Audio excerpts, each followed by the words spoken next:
코로나19 확산세가 수도권을 중심으로 계속되고 있는 가운데 미용실과 아파트 등 새로운 집단 감염 사례가 드러나 방역 당국의 고충이 더 커지고 있습니다. 관련 내용들 백순영 가톨릭대 미생물학교실 교수 손정혜 변호사와 함께 짚어보겠습니다. 어서 오십시오. 안녕하세요. 네. 다시 300명대, 밀렸다가 밀리는 싸움이 계속되고 있습니다. 오늘은 몇 명이 나올지 잠시 후를 봐야겠습니다만 영국의 공영방송 BBC도 방역 모범국인 한국이 중대한 시험대에 올랐다 이렇게 보도를 했더라고요. 현 상황 어떻게 보고 계십니까? 예, 지금 1월 20일 날 우리나라 첫 환자가 나온 이래로 신천지가 집단 발생이 대규모였었지만 사실 숫자상으로 볼 땐 그때가 더 컸을지도 모르지만 지금 상황이 최악의 상황이라고 볼 수가 있고 최대의 위기라고 볼 수가 있죠. 즉 5천 명 이상이 감염되었었지만 그때는 신천지라는 이런 목표가 있었고 사실은 그 교인들의 협조도 잘 이루어져서 결국은 통제가 가능했었는데 네. 지금은 서울 수도권이라는 이 인구 밀집 지역에서부터 시작해서 전국적으로 확산되는 경향이 있고 또 하나는 이 신도들이라든지 또는 집회 참가자들이 진단을 제대로 받지도 않고 또 받은 다음에라도 이것들을 다 무시하고 믿지를 않고 또 여러 가지 방역 수칙 역학조사에도 응하지 않기 때문에 예. 지금 현재의 상황이 굉장히 나쁘다고 볼 수가 있고요. 실제 숫자만으로 봤을 때에는 지난주에 397명이 나왔을 때 굉장히 많은 숫자가 나온 것으로 예. 보이고 사실은 이 양성률 자체도 상당히 높았었는데 월요일인 경우는 좀 주말에 덜해서 숫자는 좀 떨어진 것으로 보이지만 양성률 자체는 그다지 차이가 나지 않았던 상황이고 사실 어제 320명이라는 숫자도 숫자 자체로는 많지만 진단검사 수가 2만 3천이나 됐었기 때문에 양성률 자체는 변하지 않았다는 부분이 즉 폭발적으로 좀 증가하고 있지는 않지만 지금 이 며칠 사이에 이번 주말까지가 잘 잡히지 않으면 또는 이대로 그대로 간다면은 사실은 3단계로 가지 않을 수가 없는 이런 상황이라 지금의 상황이 굉장히 엄중한 상황이라고 볼 수가 있고 어느 정도 줄어들어야만 가능한 일인데 이것이 수도권에서 지금 굉장히 그 감염원을 알 수 없는 깜깜이 환자 비율이 늘어나고 있어서 언제 또 어디서 폭발적인 집단 발생이 나타날 수도 있기 때문에 방역당국에서 말씀하시는 것처럼 폭풍 전야일 수도 있고 지금 현재 우리 16일 날부터 한 2단계 이 조치가 과연 방역 효과가 나타난다면 좀 줄어들 수 있는 희망적인 기대도 합니다만은 이 어느 쪽도 지금으로서는 예단할 수 없는 상황인 것으로 보입니다. 그러니까 잠시 후에 어제 하루 코로나19 확진 현황도 새로 들어올 예정이라서요. 그 내용도 저희가 속보로 전해드리도록 하고 일단은 BBC에서 보도한 내용 중에 하나가 그 사랑제일교회 신도들 사이에서 유포되고 있는 음모론이었습니다. 하지만 정광훈 목사는 아직도 병상에서도 메시지를 유포하고 있는 그런 상황이고요. 그래서 감염병 예방법 비롯해서 뭐 허위사실 유포죄로도 처벌이 가능한 부분 아니겠습니까? 그러니까 소위 말하는 가짜 뉴스, 음모론들이 지금 난무하고 있다는 겁니다. 정광훈 목사의 주된 주장은 우리 교회에 불순분자가 들어와서 일부러 고의로 바이러스를 침투시켰고 방역 당국에서 현재 확진자 숫자와 관련해서 통계를 조작하거나 숫자를 조정하는 행동들을 하고 있다라고 하면서 불신을 조장하고 있습니다. 네. 현재 당국에서는 이게 중대한 사회적 범죄이다, 반사회적 범죄라고 규정을 하고 이런 허위 사실이나 가짜 뉴스를 조작하고 유통하는 사람들에 대해서 처벌 규제하겠다라는 명확한 입장을 밝히고 있는 것인데요. 이럴 수밖에 없는 것이 이렇게 불신이 조장되면 지금도 일어나고 있는 현상인데 방역 당국에서 역학조사를 위해서 전화를 하면 제대로 협조하지 않는다거나 불신을 해서 욕을 하고 끊는 일이 지금 있다고 합니다. 그리고 숨어버리는 일도 있다라고 하는데 공무집행 방해 그리고 업무 방해, 명예훼손죄로 처벌할 여지가 있고요. 지금 대검에서도 감염법 예방법 위반이나 이런 공무집행 방해는 엄중하게 법정형 최고형을 구형하겠다고 나오고 있기 때문에 방역 업무에도 도움이 되지 않고요. 이런 국가적 위기 상황에서는 당국을 신뢰해야 문제가 해결이 되는데 불신을 조장하기 때문에 있을 수도 없는 일이라고 생각이 들고 다 적발될 수 있다라고 말씀드릴 수 있습니다. 네. 사실 오늘은 광주를 좀 먼저 봐야겠습니다, 교수님. 그 사랑제일교회 신도들 사이 그리고 광화문 집회하고 엮여서 지금 확산세가 지속되고 있는데 이게 광주까지 갔어요. 성림침례교회에서 30명 넘게 확진이 됐습니다. 집회 환자는 말씀드린 대로 광화문 집회 참석자입니다. 집회를 다녀와서 예배에만 3차례 참석을 했고 그리고 광주에서 이 외에도 탁구장에서도 10명, 여기저기에서 오늘 아침까지 50명이 넘게 나온 광주의 상황 어떻게 보고 계시는지요? 일단 제일 큰 문제가 모든 교회가 다 방역수칙 잘 지키고 잘 하고 있었는데 불구하고 지금 현재는 대면 예배를 좀 하지 말자 하고 권고하고 있는 상황이거든요.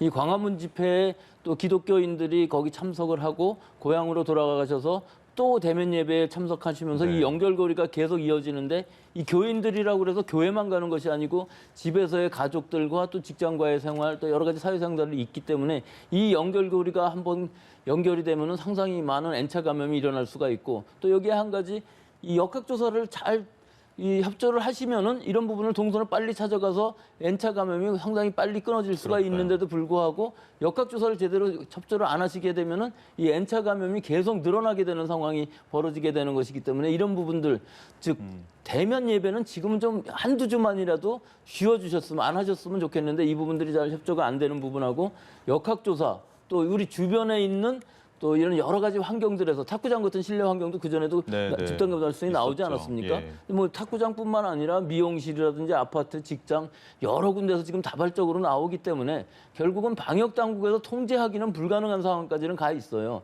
확진자가 나온다고 해도 너무 늦어서 결국은 찾아간다고 그러면 벌써 이미 N차 감염이 일어난 상황이기 때문에 결국은 우리 시민들 또 우리 교회에서 이런 대면 예배는 가능한 한 지금은 안 하시는 것이 좋을 것으로 보이고 우리 교인들도 대면 예배가 이루어진다 할지라도 참석 안 하시면 되는 것이니까 이런 부분을 좀 지금 신중히 생각할 때라고 생각을 합니다. 광주에서요. 버스비 3만 원을 내면 식사를 제공하겠다라는 식으로 광화문 집회 참석자들을 모집한 정황이 포착이 됐습니다. 해당 목사가 내놓은 명단하고요. 경찰의 GPS 기록을 추적해서 한 200명이 넘는 분이 광화문 집회에 참석한 걸로 보이고 이 중에서 10명이 확진이 된 거고 이 중에 한 명은 성림 침례교회에 가신 분입니다. 인천에서도 광화문 집회발 교회 집단 감염이 있었고요. 이런 사례들 전국에서 어디서든 발생할 수 있는 건데 좀 막을 수 있는 방법 없겠습니까? 전국적으로 전세버스를 대절해서 광화문 집회에 참석을 했다라는 것이고요. 지금 광주 성림 침례교회에서도 집단 감염 지금 28명까지 나오고 있는 상황입니다. 32명까지라는 보고도 있는데 이것도 광화문 집회에 참석한 확진자가 이 교회를 다녔다라는 사실인데 이 광화문 집회에 갔던 경위들을 살펴보면 목사님께서 광화문 집회에 와라 이렇게 3만 원을 내면 그러니까 아침, 점심, 저녁, 뭐 예를 들면 삼식을 제공하겠다라고 하면서 적극적으로 독려를 해서 사람들을 모집을 했다라는 것이죠. 그러면 회비를 받았다면 당연히 실명과 계좌가 남아있는 거 아니겠습니까? 예. 그러면 충분히 신속하게 참석자 명단이 제출돼도 지금 굉장히 신속하게 제출돼야 됨에도 불구하고 이 협조가 안 된다라는 것은 방역에 협조하기보다는 이 명단이나 이런 것들에 대해서 비협조적으로 은폐할 가능성을 이제 제기할 수밖에 없는 상황이고 이런 상황이 지금 전국적으로 벌어지다 보니까 교회들, 전국 각지의 교회들 지금 집합금지 명령이 안 내려진 곳들도 있습니다. 교회 예배도 마찬가지지만 예. 상당히 위험성이 있다 이렇게 말씀드릴 수 있습니다. 지금 손 변호사님 말씀하시는 동안에 어제 하루 코로나19 신규 확진 현황이 나왔는데요. 400명을 넘었습니다. 어제 하루 동안에는 441명이 확진됐고 0시 기준 누계는 18,706명입니다. 441명 중에서 국내 감염이 434명, 그리고 지역별로는 서울에서 154명, 경기에서 100명, 인천 59명 이렇게 수도권에 집중이 됐고 광주에서도 저희가 전해드리고 있는 것처럼 39명이 확진이 됐습니다. 충남에서도 두 자릿수 확진자가 나왔습니다. 15명, 강원에서 14명, 전남에서 13명이 추가된 상황입니다. 지역별 확진 현황은 저희가 속속 더 들어오는 대로 좀 이어서 전해드려야 될 것 같고요. 교수님, 400명이 넘었네요.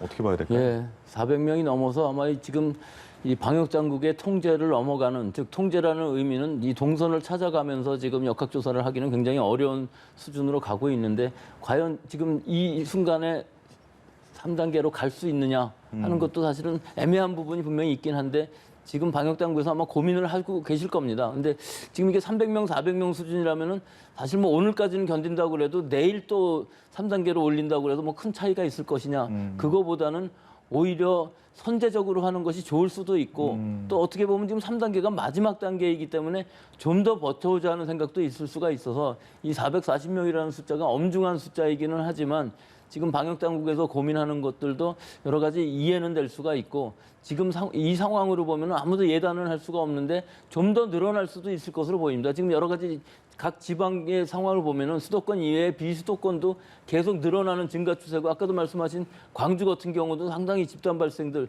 특히 교회로 한 집단 발생이 지금 멈출 것 같이 보이지는 않거든요. 예. 그래서 이것이 멈추지 않고 계속 늘어날 것이라고 예상이 되면은 바로 3단계를 해야 될 것이고 어느 정도 방역이 지금 2단계로 지금 2단계가 좀 더 강력한 2단계이기는 하지만 전국적으로 봤을 때 며칠 안 됐거든요. 예. 전국적으로 2단계를 좀 상향시키는 열흘이 좀 것들이. 넘었죠. 예. 그건 서울 수도권에서는 열흘이 넘었지만 네네, 전국적으로 확대한 것은 뭐 한 예. 4일 정도밖에 예, 안 예, 됐기 예. 때문에 이 방역 효과가 나타나려면 좀 더 시간이 걸릴 것으로 보이는데 사실 그거를 기다리다 보면은 통제 불가능한 상태까지 갈 수도 있어서 지금으로 봐서는 뭐 방역 당국에서 판단을 하시고 그 판단에 따라서 우리 국민들은 그 방역 수칙들을 방역 당국에서 정해주신 수칙들을 잘 지키는 것이 지금 좋을 것으로 보이고 이것을 지금 뭐 3단계로 해서 경제가 좋아진다 나빠진다 이런 걸 논할 단계는 아니고 이 전문가들의 여러 가지 판단들에 의해서 정하시는 대로 우리는 그에 지금 따라가야 될 것이고 3단계가 마지막이기 때문에 일단 가게 되면 상당한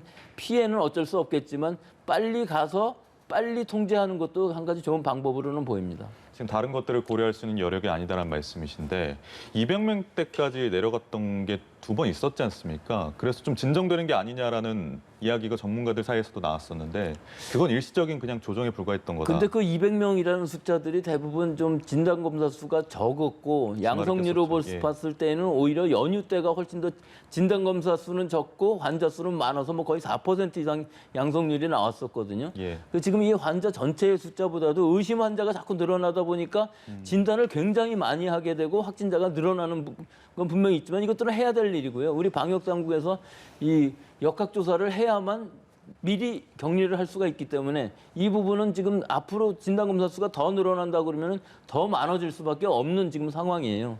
그렇기 때문에 지금 상황이 뭐 3단계로 올리냐 마느냐 하는 부분들은 방역 당국에서 확실히 신속하게 결정할 필요가 있는 시기라고 봅니다. 알겠습니다. 나머지 지역 확진 현황도 이어서 전해드리겠습니다. 대구에서 12명, 부산과 경남에서 8명이 확진이 됐고 경북에서도 3명 나왔습니다. 울산과 전북에서 각 2명, 제주와 충북에서도 1명씩 추가됐습니다.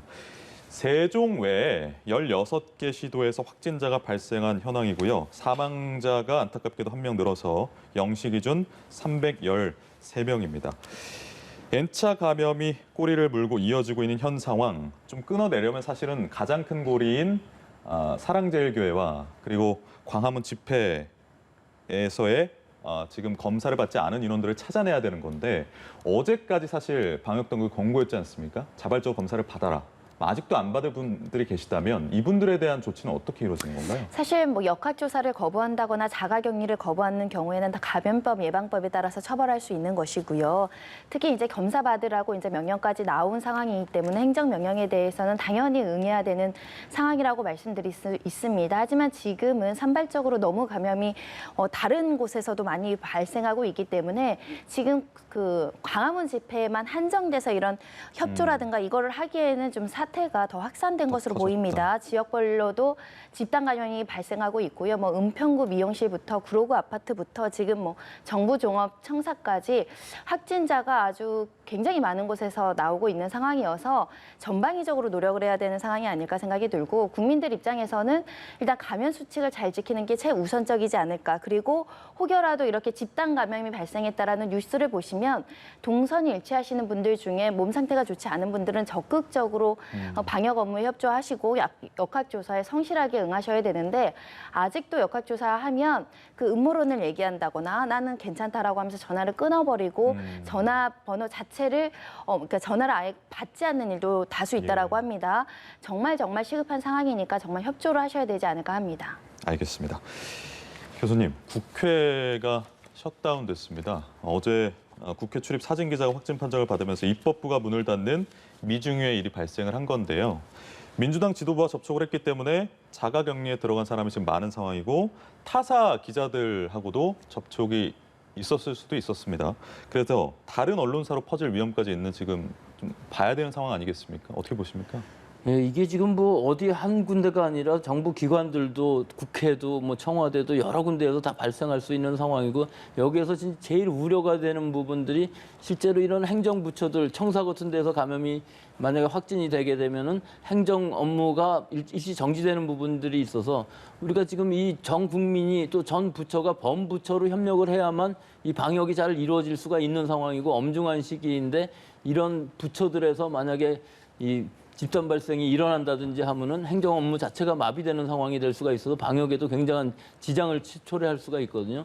그래서 이건 뭐 어떻게 막을 수 있는 부분이 있는 것은 아닌 것 같고 확진자가 나왔을 때 최대한 빨리 폐쇄하고 격리하고 빨리 다시 문을 열 수 있는 조건들을 만들어서 즉 방역을 잘하고 소독하고 또 환기하고 해서 실제로 업무의 차질이 최소한으로 될 수 있도록 노력하는 것이 필요한 시기라고 볼 수 있겠습니다. 국회가 일단 오늘 하루 폐쇄가 된 거거든요. 하루 정도면 방역의 조치가 다 끝난다고 봐도 될까요? 그게 좀 확실치는 않은 부분이 있었던 게 우리가 지금 이렇게 확대가 되지 않았을 때에는 상당히 오랜 기간을 폐쇄를 하고 완벽하게 철저하게 할 수가 있었는데 지금 상황에서 보면은 병원도 마찬가지고 모든 기관들이 그렇게 오랜 동안 업무를 중지시키게 되면 즉 자가격리 같은 경우도 실제로 밀접 접촉자를 다 찾아낼 수가 없기 때문에 일시적으로 폐쇄는 시키지만 가능한 한 다시 문을 열더라도 자가격리 수칙에 맞는 그런 행동을 직장에서 해야만 더 이상 확대가 안 되지 만약에 지금 하루 쉬고서 방역하고 다시 문을 열었을 때 또 다른 집단 발생이 일어날 가능성도 충분히 있는 것이거든요.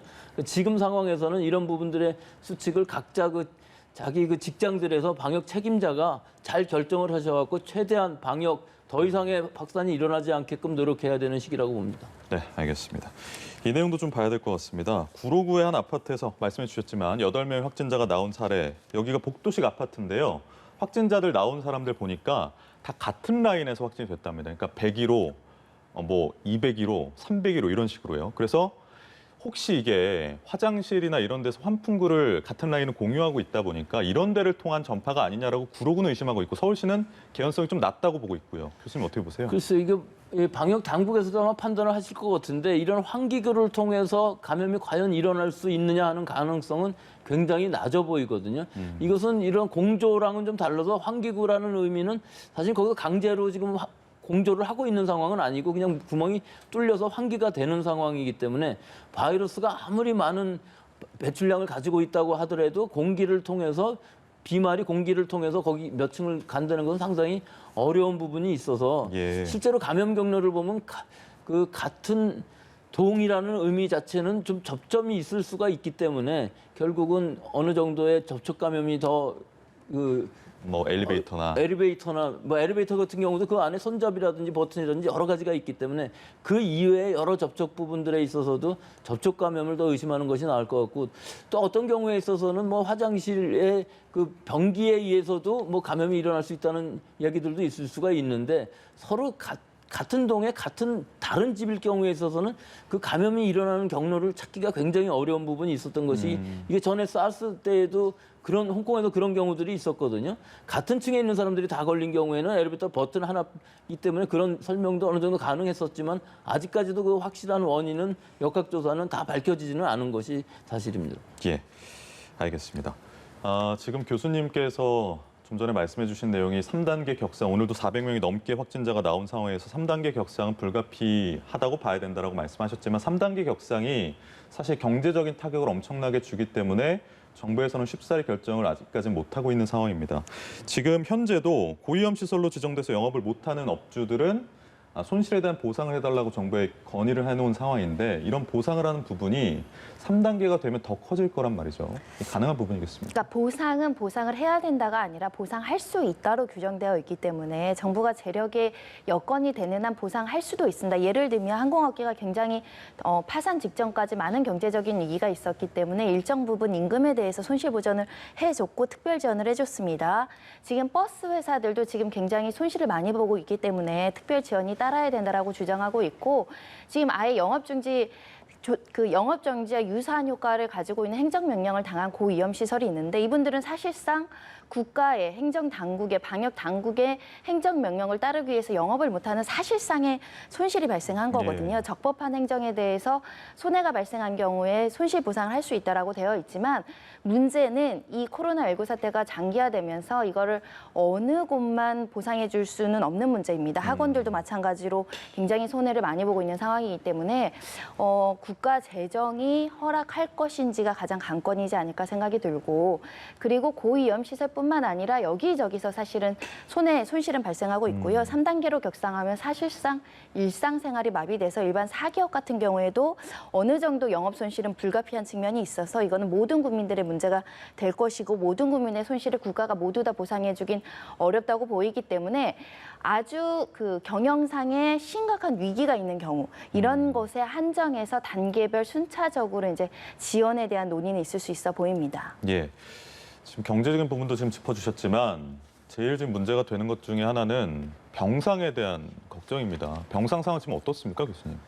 제일 중요한 것이 이 중환자 병상인데 지금 19개 정도 남았다고 그랬는데 그 며칠간 계속 300명 이상씩 나온다고 그러면은 이게 중환자로 가는 것이 5% 비율로 본다면은 하루 10명 이상 나올 수 있는 상황이거든요. 그러니까 결국은 며칠 안에 이것이 다 차버리면은 결국은 중환자실이라는 것은 생명과도 관련이 되기 때문에 중환자실로 입원을 못해서 사망하시는 분이 생길 수 있는 급박한 상황이거든요.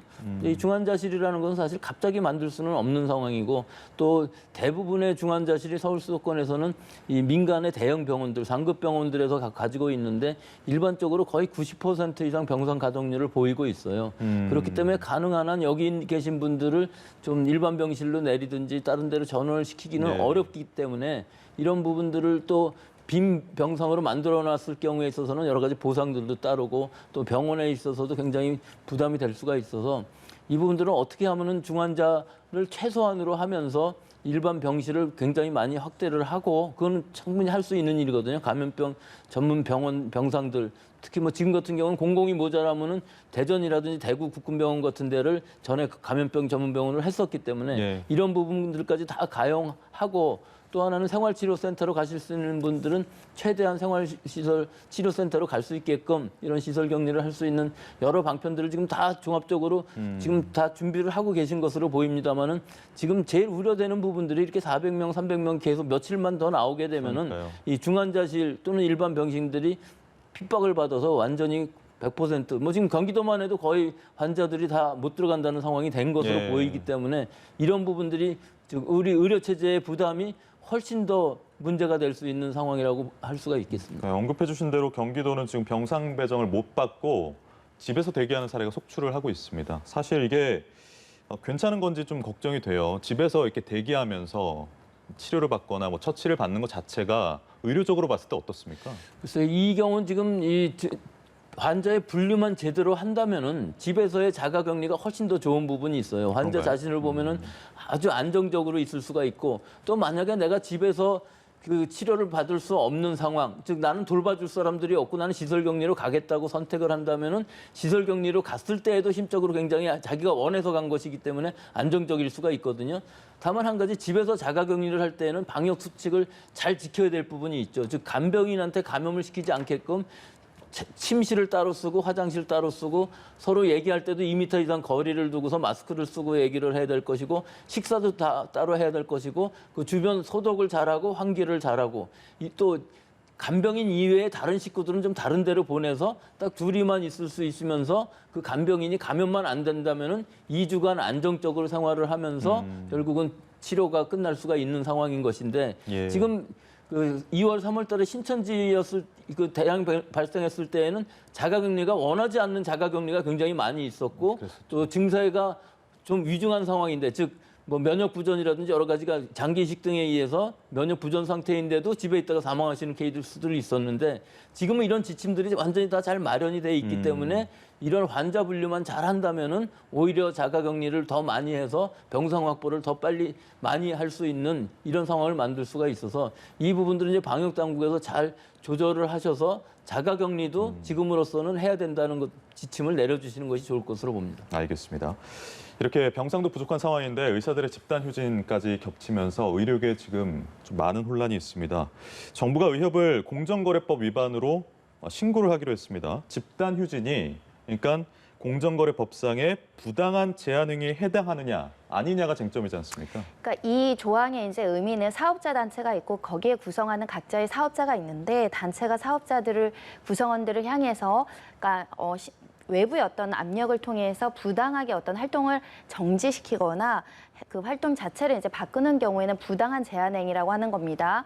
의업이 전공의들이 어떤 이 파업을 유도하거나 지시를 하거나 이것을 하도록 해서 업무를 하지 않도록 부당하게 제한했다라는 것이고요. 예. 만약에 이렇게 평가된다라고 한다면 의업은 5억 원 5억 원까지 가징금 처분을 내릴 수 있고요. 그 개인에게는 2년 이하의 징역 1억 5천만 원 이하의 벌금 부과가 가능한 것인데 자유로운 사업 활동을 방해하는 경우에 이게 이제 적용이 되는 것입니다. 예. 과거에 2000년도에 의약분업 사태 때도 이 조항이 적용됐고 위반됐다, 위법하다 이렇게 판단이 내린 적도 있기 때문에 이번에 공정위에서도 지금 의협에서는 우리가 지시를 하거나 우리가 주도적으로 이렇게 파업을 결정하도록 한 것이 아니라 전공의들의 독립적인 결정이었다 이렇게 주장을 하고 있지만 의협이 관여됐다라고 보고 공정위에서는 현장 조사를 하겠다라는 것이고요. 실제로 처벌까지 갈지는 지켜봐야 되겠지만 집단 휴지는 공정거래법 위반 소지가 있다는 게 당국의 생각입니다. 알겠습니다.